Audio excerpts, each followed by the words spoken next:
সৌজন্যে স্বপ্নধরা। আসসালামু আলাইকুম ওরহমতুল্লাহি ওবরাকাতুহ। ইন্নাল হামদুলিল্লাহ ওয়াসসালাতু ওয়াসসালামু আলা রাসূলিল্লাহ ওয়া বা'দ।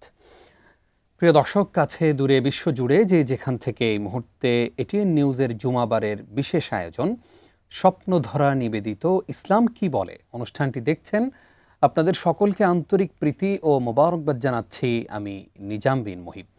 প্রিয় দর্শক, প্রতি জুমাবারই আমরা একটি গুরুত্বপূর্ণ সমসাময়িক বিষয়ে কথা বলে থাকি এবং সেই সাথে আমন্ত্রণ জানিয়ে থাকি একজন বিদগ্ধ স্কলারকে, যার মাধ্যমে আমরা কোরআন এবং সুন্নাহর আলোয় আলোকিত হয়ে থাকি। যথারীতি আজকেও আমাদের আমন্ত্রণ গ্রহণ করে স্টুডিওতে এসেছেন বাংলাদেশের খ্যাতিমান স্কলার, উত্তরা সেন্ট্রাল জামে মসজিদের সম্মানিত খতিব, অগণিত আলেমের ওস্তাজ ফদিলাতুল শেখ ডক্টর হাফেজ রফিকুল ইসলাম মাদানী।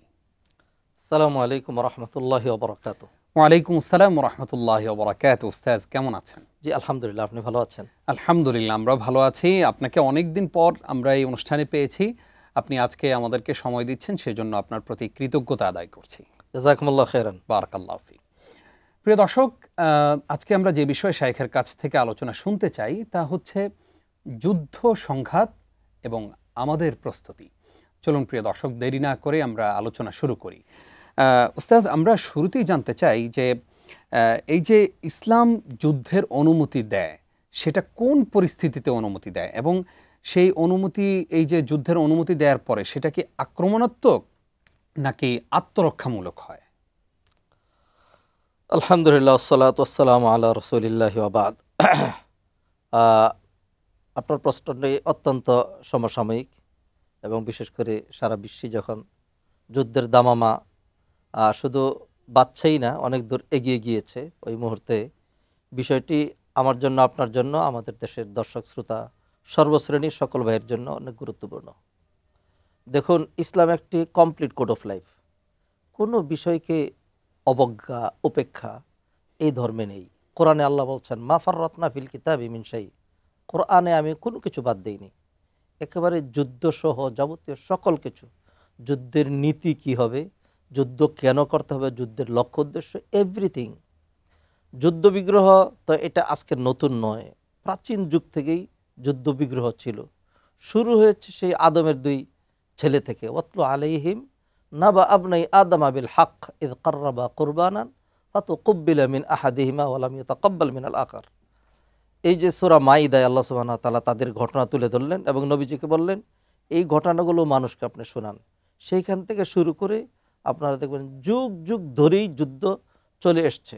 এবং আরবিতে একটি প্রবাদ বলা হয়, লিকুল্লি ফিরআউনিন মুসা। যেখানে ফিরআউন বাতিল আবির্ভূত হয়েছে, সেখানে তাকে প্রতিরোধ করার জন্য আল্লাহ সুবহানাহু ওয়া তাআলা হক পাঠিয়েছেন। নবীজি সাল্লাল্লাহু আলাইহি সাল্লাম যখন ইসলামের যুদ্ধ বিগ্রহ শুরু হয়নি, ইসলামে মানে সকল নবীদের ধর্ম ইসলাম ছিল, কিন্তু আমরা যখন ইসলাম বলছি এটা একটা স্পেসিফিক ইসলামের কথা বলছি। সেটা হলো নবী মুহাম্মদ রাসূলুল্লাহ সাল্লাল্লাহু আলাইহি সাল্লাম যেই ধর্মটা এনেছেন। যেহেতু এর আগের ইসলাম ধর্মগুলোর মূল ইসলাম হলেও সেখানে নাসারা, ইহুদিবাদ এগুলি তারা নামকরণ করেছে এবং আল্লাহ সেটা স্বীকৃতি দিয়েছেন, সেই জন্য এই ইসলামের কথা বলছে। নবীজি এসছেন, সাহাবায়ে কেরাম আছেন, মক্কায় ছিলেন, যুদ্ধ শুরু হয়নি। তখনই কিন্তু আমরা দেখেছি একটা যুদ্ধ ছিল পারস্য এবং রোমের মাঝে। এবং আল্লাহ সুবহানাহু ওয়া তাআলা সেইখানে কিন্তু আয়াত নাজিল করেছেন, আমাদের ভূমিকা কি হবে সেটির কথা বলেছেন। ডাইরেক্ট চলে যাচ্ছে আপনি যে প্রশ্নটি করেছেন। আল্লাহ সুবহানাহু ওয়া তাআলা কোরআনে একটি আয়াতে বললেন, উযিনা লিল্লাযিনা ইউকাতালুনা বিআন্নাহুম যুলিমু ওয়া ইন্নাল্লাহা আলা নাসরিহিম লাকাদির। মক্কায় সাহাবীদের উপর এমন কোনো নির্যাতন নাই যেটি করা হয়নি। পাশবিকতাকে সকল পাশবিকতা হার মানিয়েছে। বেলাল রাদিয়াল্লাহু তাআলা আনহু, খাব্বাব, খুবাইব, তাদের জীবনী যারা পড়েছেন তারা জানেন।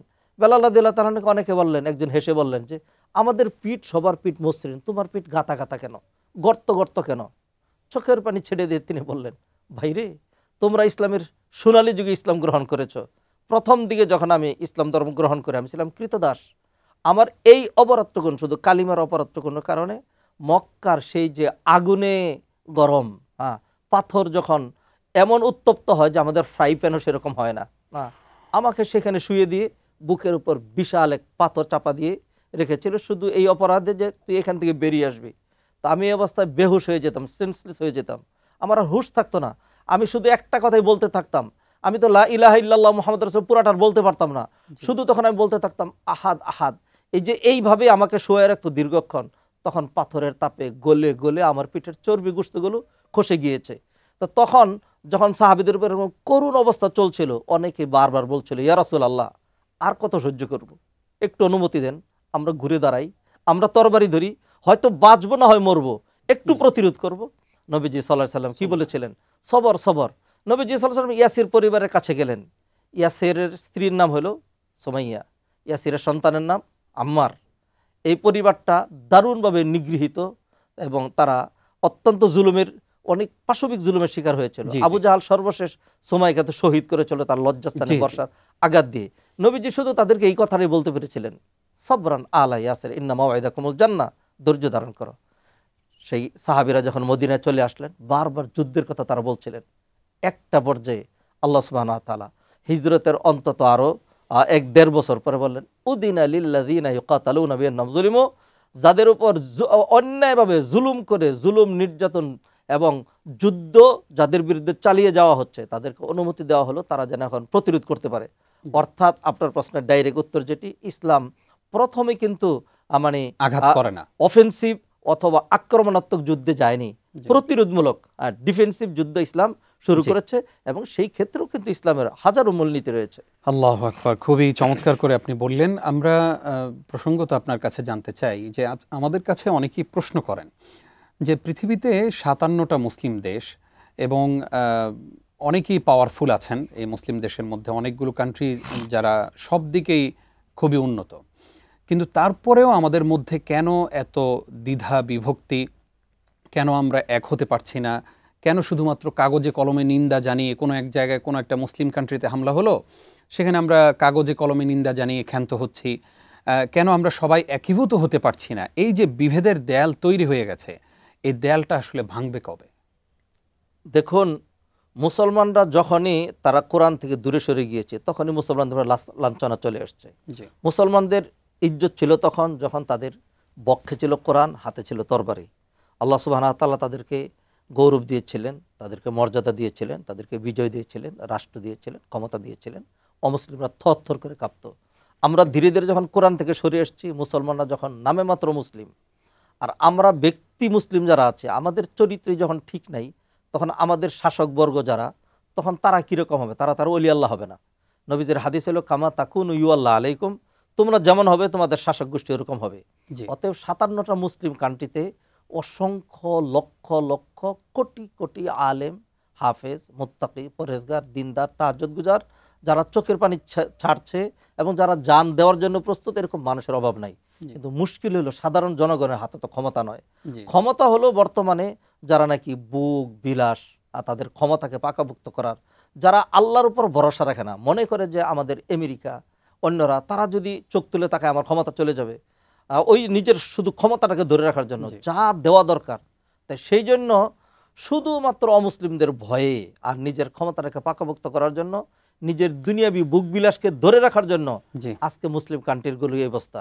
শুধুমাত্র আপনি ৫৭টা মুসলিম কান্ট্রির কথা বলছেন, আমি ৫৭টার কথা বলি না, আপনি ৭টা মুসলিম কান্ট্রি, শুধুমাত্র ৭টা মুসলিম কান্ট্রি যদি একসাথে বাস্তব অর্থে যদি একটা হুঙ্কার দেয়, হ্যাঁ, তাহলে বিশ্বাস করুন যত অমুসলিম কান্ট্রি আছে এর অর্ধেকের বেশি এই মুসলমানদের ফেভারে চলে আসবে, আর বাকিগুলি থরথরি করে কাঁপবে আর মুসলমানদের বিরুদ্ধে আগাবে না।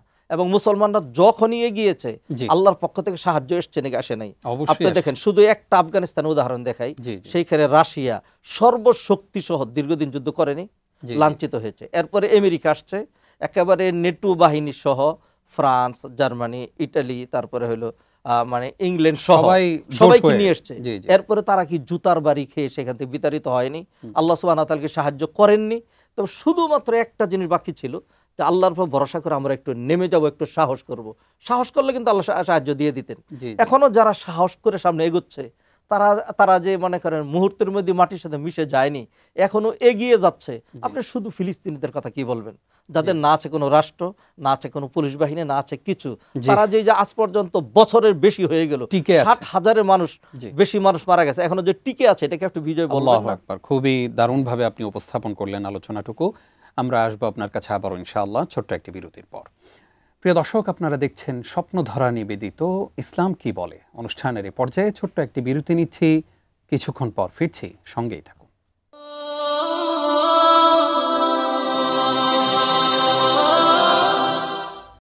সৌজন্যে স্বপ্নধারা। প্রিয় দর্শক, আপনাদেরকে আরও একবার স্বাগত জানিয়ে শুরু করছি ইসলাম কি বলে। আজকে আমরা গুরুত্বপূর্ণ একটি বিষয় আলোচনা শুনছি, সেটি হচ্ছে যুদ্ধ সংঘাত, আমাদের কি প্রস্তুতি, এবং সেই বিষয়ে আলোচনা করছেন আমাদের প্রিয় স্কলার শেখ ডক্টর হাফেজ রফিকুল ইসলাম মাদানী। ওস্তাজ, আপনাকে আরও একবার স্বাগত। ধন্যবাদ। আমরা একটু আপনার কাছে জানতে চাই যে সংঘাত বা যুদ্ধের সময় একজন মুসলমানের নৈতিক সীমারেখা কি হওয়া উচিত, অর্থাৎ নিরস্ত্র মানুষ, নারী শিশুদের প্রতি কেমন আচরণ করা উচিত বলে ইসলাম বলে। আল্লাহ সুবহানাহু ওয়া তাআলা এই ক্ষেত্রে একেবারে কমপ্লিট মূলনীতি দিয়েছেন, নবীজি সাল্লাল্লাহু আলাইহি ওয়াসাল্লাম কমপ্লিট মূলনীতি দিয়েছেন। জি, ইসলামে একেবারে যে কোনো অবস্থাতেই নারীদের উপর আক্রমণ করা, অতি বৃদ্ধ যারা তাদের উপর আক্রমণ করা, বাচ্চাদেরকে আক্রমণ করা, খামাখা সম্পদ নষ্ট করা, এটা ইসলামের টোটাল হারাম করা হয়েছে। যারা যুদ্ধ করবে শুধুমাত্র তাদের বিরুদ্ধেই যুদ্ধের বিষয়। তো আমরা তো আলহামদুলিল্লাহ এই বিষয়গুলো জানি, এই বিষয়গুলো আমরা আলোচনা করে আমরা আমাদের ইসলামের সৌন্দর্য তুলে ধরবো। কিন্তু আপনি দেখুন যে ফিলিস্তিনে যেখানে আহত মানুষের চিকিৎসা করা হয়, এই ধরনের 700 হসপিটালকে ঘুরিয়ে দেওয়া হয়েছে। হ্যাঁ, আর যখন ধরেন ইসরায়েলের যখন একটা বিদ্যুৎ কেন্দ্রে বোমা পড়েছে, যার অনতি দূরে ছিল একটা মানে হসপিটাল, হয়তো সেখান থেকে টোটাফাটা গিয়ে তাদের একটা উইংস সেখানে ধ্বংস হয়েছে, হ্যাঁ, তখন সেটাকে চালিয়ে দেওয়া হচ্ছে যে এর উপর আক্রমণ করা হয়েছে, অর্থাৎ ওইটাকে ফলো করে। আসলে আমরা কেউ যদি কোনো অপরাধ করেও ইসলাম, আল্লাহ কোরআনে মূলনীতি দিয়েছেন, লা ইয়াজরিমান্নাকুম শানাআনু কওমিন আলা আল্লাহ তা'দিলু ই'দিলু হুয়া আকরাবু লিত-তাকওয়া। কোনো জাতি তোমার উপর আক্রমণ করেছে, তোমার উপর অন্যায় করেছে, জুলুম করেছে, সেই জন্য তোমার ওই যে প্রতিশোধ স্পৃহা, এটা যেন সীমা লঙ্ঘনে তোমাকে প্ররোচিত না করে। কি সুন্দর মূলনীতি। হ্যাঁ, ওয়ালা তা'তাদু, সীমা লঙ্ঘন করবে না, ওয়া তাআওয়ানু, তোমরা কি করবে, মানে ইনসাফ করবে। হ্যাঁ, এবং কোরআন অন্যখানে মূলনীতি আল্লাহ সুবহানাহু ওয়া তাআলা কাতাবনা আলাইহিম ফিহা আন্না নাফসা বিন নাফস ওয়াল আইনা বিল আইন ওয়াল আনফা বিল আনফ, যে যেটুকু অপরাধ করবে তুমি অতটুকু শাস্তি বিধান করতে পারবে, এর চেয়ে বেশি নয়। হ্যাঁ, অতএব ইসলাম তো এই মূলনীতিগুলো দিয়েছে। কিন্তু বারবারই যেটি হয় যে আমরা যতই মূলনীতি রক্ষা করি না কেন, অন্যরা মিথ্যা প্রচার চালায় এবং তারা আমাদের উপর এমনভাবে জুলুম চালায়। আজকে আপনি দেখুন, এই যে বাস্তবতাকে যদি ধরি তাহলে আপনি দেখবেন যে 24 জন মারা গিয়েছে ইসরায়েলের সেনাবাহিনীর লোকজন। হ্যাঁ, 2 জন হয়তো বেসামরিক থাকতে পারে, আর এর উল্টা দেখেন 600-র বেশি কিন্তু চলে গিয়েছে। কোনো রকম ঘোষণা ছাড়া আমেরিকা বিশ্বের মরল হওয়ার পরেও যে বর্বরচিত, কাপুরুষোচিত এবং মিথ্যা অন্যায়, মানে সেখানে ধিক্কার জানানো অথবা সেখানে থুক নিক্ষেপ করার মতো আর কোনো মানে রুচিবান মানুষের রুচি নেই যে এত নিকৃষ্ট একটা জাতি এত মিথ্যা একটা কথা বলে, এবং চেহারার দিকে তাকাইলেই তার অঙ্গভঙ্গি দেখলেই মনে হয় যেন এটা কোনো সভ্য জগতের কোনো সভ্য দায়িত্বশীল নয়, এমনই আচরণ তারা কিন্তু করে।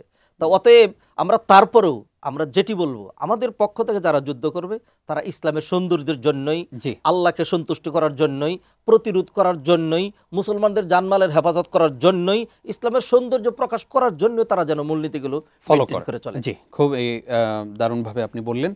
আমরা জানতে চাই আপনার কাছে, এই যে যুদ্ধ শুরু হলো, এটা তো আমরা দেখলাম যে অস্ত্রের ঝনঝনানি, কিন্তু আমাদের আসলে নিজেদের প্রস্তুতি কি? আমরা মেধার জায়গা থেকেও কি আগাতে পেরেছি? আমরা কি নিজেদের আত্মরক্ষার জন্য কোনো নিজেরা রাষ্ট্রীয়ভাবে কোনো প্রশিক্ষণ নিতে পেরেছি?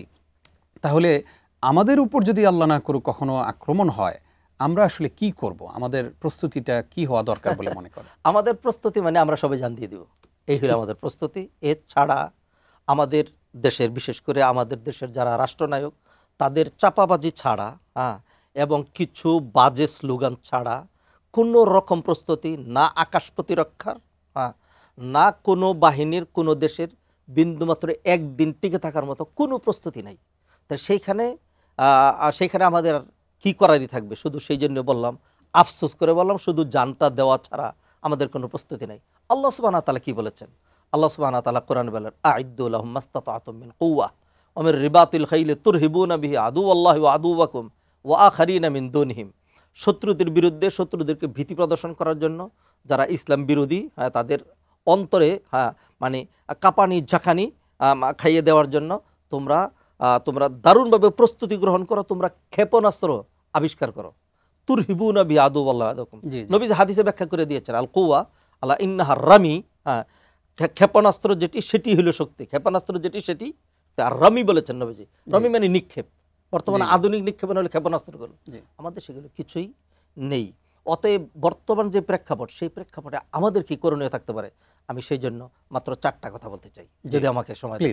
নাম্বার 1, 1 নাম্বার হলো মুসলমানদেরকে আল্লাহ সুবহানাহু ওয়া তাআলা এমন একটা সুযোগ দিয়েছেন যে আমল না করেও নিছক নিয়তের মাধ্যমে সে সওয়াব কামাই করতে পারে। ধরুন ইসরায়েল এবং ইরানের মধ্যে যুদ্ধ চলছে, তো আমার এখানে কি করার আছে? তো নবীজি সাল্লাল্লাহু আলাইহি ওয়াসাল্লাম এমন তো কোরআনে আদর্শ আছে। নবীজি সাল্লাল্লাহু আলাইহি ওয়াসাল্লামের সময় রোম এবং পারস্যের যুদ্ধ শুরু হলো, আলিফ লাম মিম গুলিবাতির রোম। তখন নবীজি সাল্লাল্লাহু আলাইহি ওয়াসাল্লাম এবং সাহাবায়ে কেরাম তারা মনে প্রাণে সমর্থন দিলেন রোমানদেরকে, যেহেতু তারা খ্রিস্টান ছিল। খ্রিস্টান মানে তাদের কিতাব ছিল, নবী ছিল, আখিরাত বিশ্বাস করে তারা, এবং আল্লাহকে তারা বিশ্বাস করে। কিন্তু বাস্তব কথা হলো কোরআনের ভাষা, ইহুদি এবং খ্রিস্টানরা, মুসলিমরা কাফের, ডাইরেক্ট কাফের। হ্যাঁ, তো মুসলমানদের সাথে সম্পর্ক হওয়ার কোনো কথা নেই। তবু নবীজি সাহাবায়ে কেরাম তাদের সমর্থন করলেন। আর মক্কার পৌত্তলিক যারা ছিল তারা সমর্থন করলো পারস্যদেরকে। আল্লাহ সুবহানাহু ওয়া তাআলা পারস্যদেরকে বিজয় দিলেন। তখন তারা হাসাহাসি করলো, মুসলমানরা তোমরা একটা ধরা খেয়েছো। তখন আল্লাহ সুবহানাহু ওয়া তাআলা আয়াত নাজিল করলেন, আলিফ লাম মিম গুলিবাতির রুম ফি আদনাল আরদ ওয়া হুম মিন বাদি গালাবিহিম সায়াগলিবুন। এই অল্প কয়েক বছরের মধ্যে আবার যুদ্ধ হচ্ছে, তখন কিন্তু রোমেরা জিতবে। ওয়া ইয়াউমাইযিন ইয়াফরাহুল মুমিনুন, আর সেই দিন মুমিনরা খুশি হবে। তো অতএব বর্তমানে যখন ডাইরেক্ট ইহুদি, যাদের চাইতে বড় শত্রু, আল্লাহ কোরআনে কি বলছেন, লাতাজিদান্না আশাদ্দান নাস আদাওয়াতান লিল্লাযিনা আমানুল ইয়াহুদ, ইহুদি এবং আমেরিকা। তা একটা মুসলমানের জন্য তো তার প্রেস্টিজ এইটাই হওয়া দরকার যে আমেরিকা হইলেই এর বিরুদ্ধে আমি জুতা নিয়ে দাঁড়িয়ে যাব। এটা আমার মেজাজ হওয়া উচিত। কারণ সারা বিশ্বটাকে যেভাবে তছনছ করেছে, আপনি ইরাকটাকে তছনছ করেছে শুধু তেল চুরি করার জন্য। সৌদি আরব, কুয়েতকে চিপে, আরব কান্ট্রিগুলোকে চিপে এদের কিন্তু সকল সম্পদ তারাই নিয়ে যাচ্ছে। আরব শাসকগুলো, আমরা তাদের পক্ষে বলি বা বিপক্ষে বলি, যেমনি বলি না কেন, তারা তাদের রাষ্ট্রটাকে বাঁচানোর জন্য যেরকম বুঝেছে আমরা পারবো না, সেইভাবে তারা তাদের ঈমান অনুযায়ী কিন্তু রাষ্ট্রটা টিকানোর চেষ্টা করছে। নতুবা জুলুম কিন্তু তারা প্রত্যেকেই জানে, ওইখানকার জাতির সাথে আমার উঠা বসা রয়েছে, তারা প্রত্যেকেই আমেরিকার চরম বিরোধী।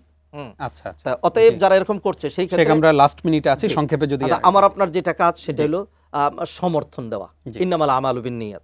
2 নম্বর যেটি, সেটা হলো চেষ্টা করা এই অবস্থায় আমার পক্ষে যতটুকু ট্রেন আপ হওয়া, যুদ্ধ যদি লেগে যায়, যুদ্ধ যে এসে তাহলে কি করতে পারবো সেই প্রস্তুতি নেওয়া 2 নম্বর। 3 নম্বর হলো মৃত্যু এবং মৃত্যু পরবর্তী জীবনের জন্য প্রস্তুতি গ্রহণ করা।